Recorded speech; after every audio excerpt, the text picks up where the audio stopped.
Me parece ahorita, 8 de ellos están becados por la industria, porque estamos formando a los verdaderos médicos, bien formados, a los químicos, a los científicos que se requiere para entrar en este mundo de la ciencia del cannabis como debe de ser, por la puerta grande y a través de la UNAM.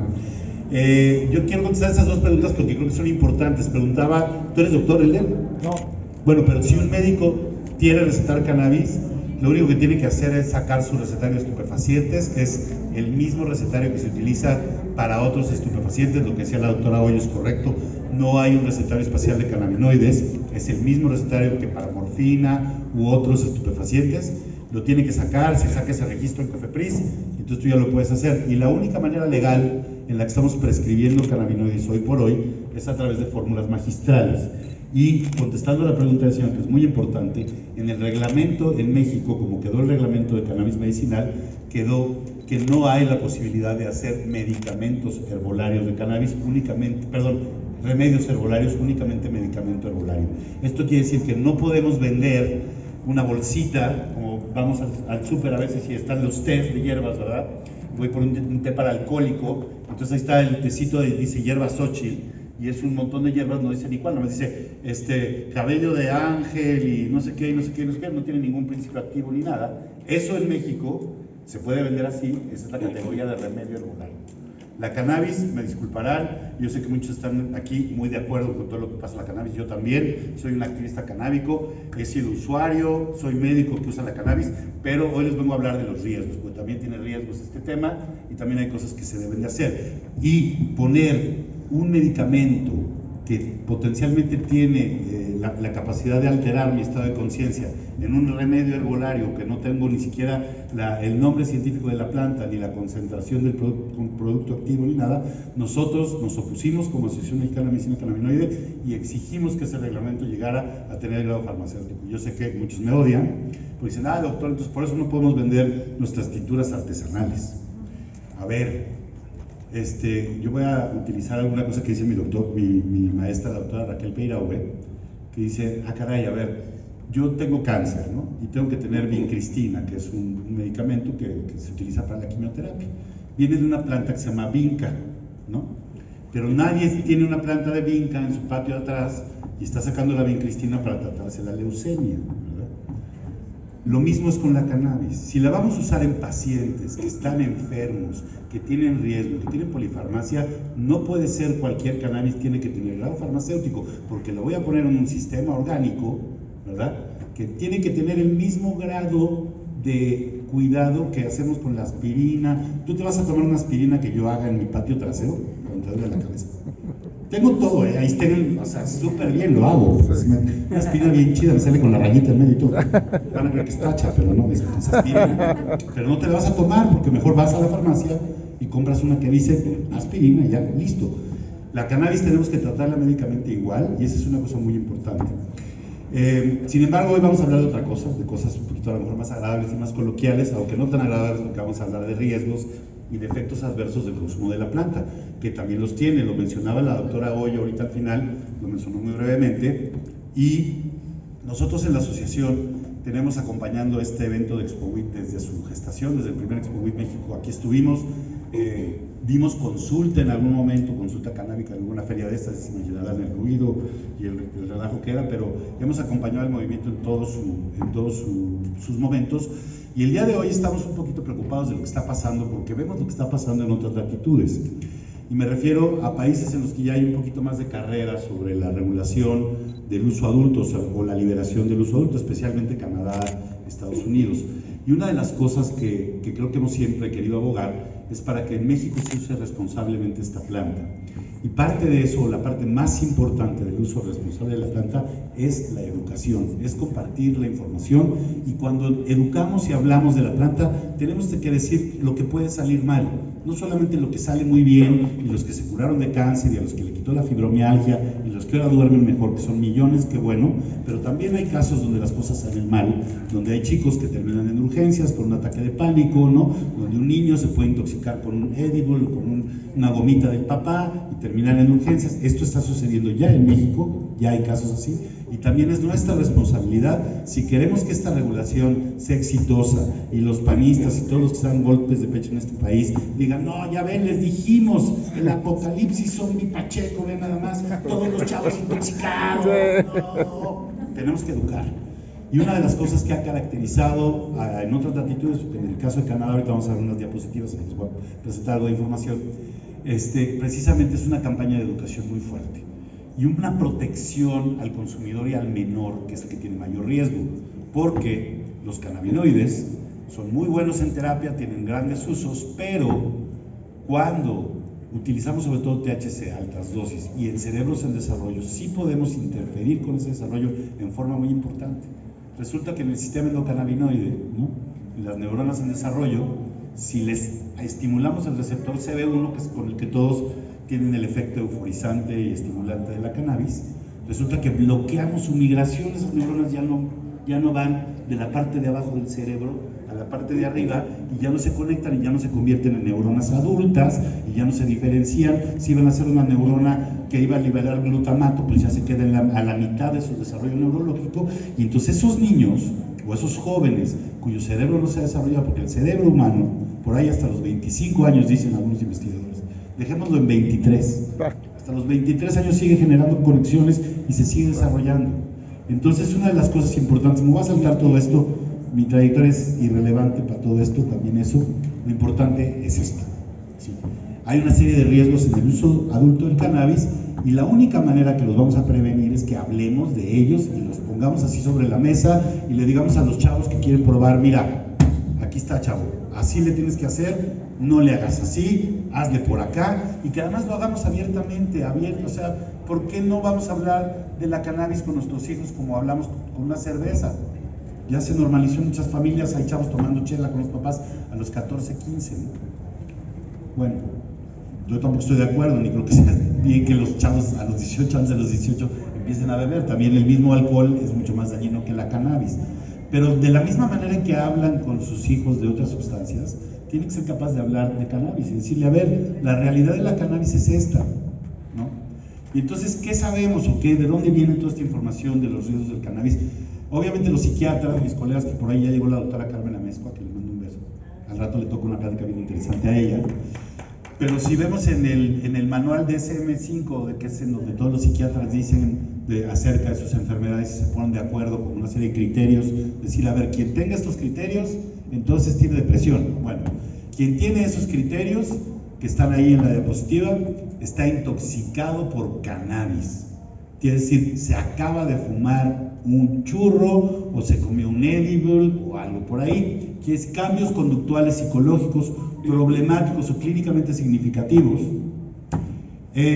No, perdón, esto es intoxicación de cannabis, no estoy yendo, este es el consumo crónico.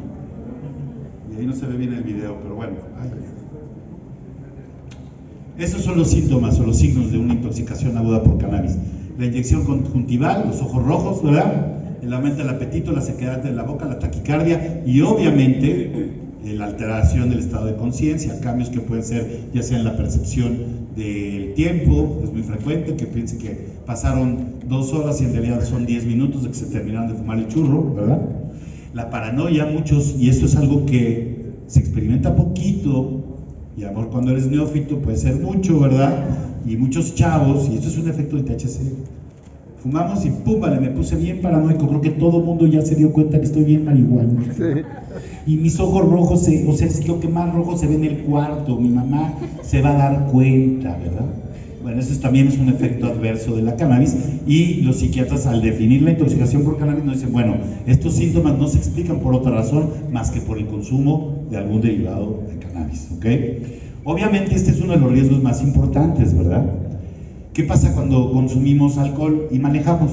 Pues ahora ya hay alcoholímetros y gracias a eso, a ustedes que son una generación nueva, ya no les tocó vivir lo que a mi generación, que había accidentes automovilísticos en donde nos moríamos o nos matábamos chavos cada fin de semana por beber y manejar. Afortunadamente, conducir cannabis, como que todo lo que se ha visto en los estudios al menos, es que los que conducen cannabis como que en vez de volverse bravucones y temerarios como con el alcohol, de que yo puedo todo así, no, como que dicen, ay, espérame, estoy hasta el soplete, me tengo que ir más despacio, y entonces ya se van más despacio, ¿no?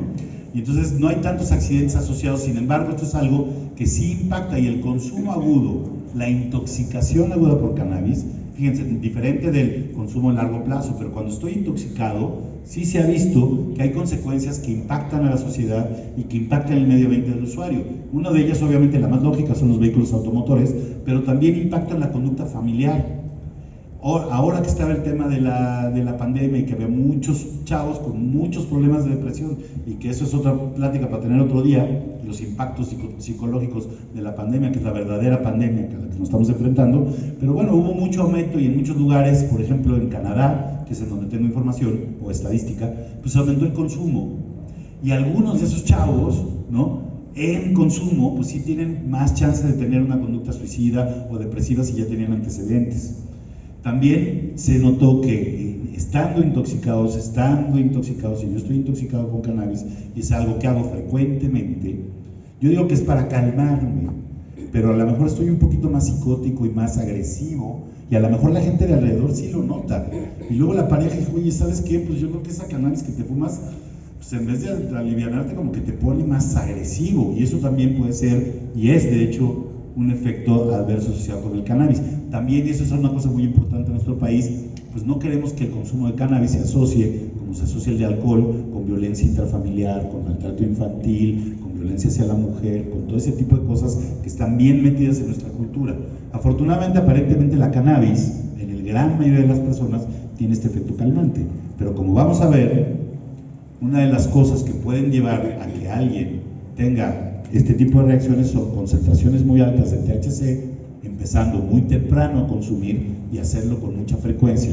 Es decir, los riesgos asociados al consumo de cannabis, el volverte loco, psicótico por pachequearte, tiene más riesgo si empezaste pronto, si usas con productos que tienen contenido de THC muy alto, por ejemplo los dabs o las resinas que tienen concentraciones superiores al 70-80% de THC, son muy peligrosas, porque sí estamos viendo, y esto es algo de lo que tenemos que hablar en la verdad. Hoy por hoy que ya hay estadística, por ejemplo, en Estados Unidos y en Canadá, sobre lo que pasa con estos chavos que tienden a consumir estas dosis altas, es que sí hay un incremento de los problemas de psicosis, de paranoia, de estado de ahorita los que vamos a revisar. Entonces, una de las cosas más importantes en la educación del cannabis es entender que el THC es el del riesgo. Casi los demás cannabinoides, ninguno tiene los riesgos asociados al THC. Y por eso es que se ha vuelto una sustancia tan complicada y se ha regulado y se ha fiscalizado en todas partes, ¿verdad? Digamos que esto es lo que ven ahí, es asociado al uso crónico, y lo que les digo de riesgos psiquiátricos, sí lo estamos viendo con mayor frecuencia, chavos que llegan intoxicados de cannabis con un ataque de pánico. Hace ratito, aquí mismo, hubo una chica que se le pasaban las cucharadas, se comió un edible, una gomita y un pedacito de miel. Afortunadamente no estaba en un ataque de pánico, pero estaba ahí con un efecto muy alto, ¿no? Ya, seguramente les ha pasado, les voy a decir el nombre coloquial, la pálida. Así toda la palidad. Oye, ¿cómo estás? No, pues bien, ya le dimos algo de comer y todo. Afortunadamente se quita rápido y no es una cosa que nos vaya a llevar a la muerte, pero si lo estamos haciendo con mucha frecuencia, sí vamos a tener ese riesgo, y sobre todo del uso crónico. Si se fijan, todos los riesgos psiquiátricos que van al uso crónico tienen que ver con psicosis, trastornos afectivos, trastornos de ansiedad, juego patológico, trastornos de personalidad, o el que ya mencionaba la doctora Goyo hace rato, trastorno de dependencia al cannabis, que al ratito vamos a ver una diapositiva. Y también hay cosas somáticas. Obviamente, si ustedes fuman, el riesgo de fumar, pues ya lo sabemos, el meterse una sustancia potencialmente cancerígena, sea humo de pachuli, de hoja santa, de cannabis, de tabaco, ¿verdad? Hay humos más tóxicos que otros, pero de todas maneras no está bien consumir humo, pues nos pone en riesgo de tener efectos respiratorios, cáncer inclusive, aunque es chistoso porque cuando queremos investigar la asociación entre el uso de cannabis, fumar cannabis y cáncer, hay muchos factores que confunden, y pareciera que los que fuman cannabis tienen menos cáncer, pero no es cierto, también tienen ese mismo riesgo de los benzopirenos. Muchos de esos estudios se han hecho de personas que además de fumar cannabis fuman tabaco, entonces no sabemos realmente si el daño fue por tabaco o por humo, pero médicamente pues a nadie le podemos recomendar que consuma humo. Si van a tomar la flor seca, lo ideal es que la vaporicen, y que la resina vaporizada no lleva combustión, lleva los cannabinoides, van a tener el efecto. De hecho hay devices que son, o dispositivos que ya se han aprobado para vaporización como dispositivos médicos. En otras latitudes, en México no se permite la vaporización de flor como una prescripción todavía. Esperemos llegar ahí algún día, ¿verdad? Tener una flor con grado farmacéutico que podamos recetar. Entonces, eso es un pendiente del mañana. Pero como ven, estos son los riesgos, digamos, asociados al uso crónico. Y lo más importante es resaltar eso: dosis altas de THC, casi carentes de CBD, y muy frecuente en chavitos o gente que empezó a consumir temprano. Entonces es que tenemos mayores riesgos. Y por eso es bien importante conocer el contenido de las flores del cannabis. Es importante que ustedes sepan qué se están metiendo, cuánto se están metiendo, de qué. No es lo mismo una flor cuyo contenido de THC es de 11-12%, que ya es bastante decente, y que además tiene CBD por arriba de 2-3%, a una flor que tiene 24% de THC y menos del 0.2% de CBD.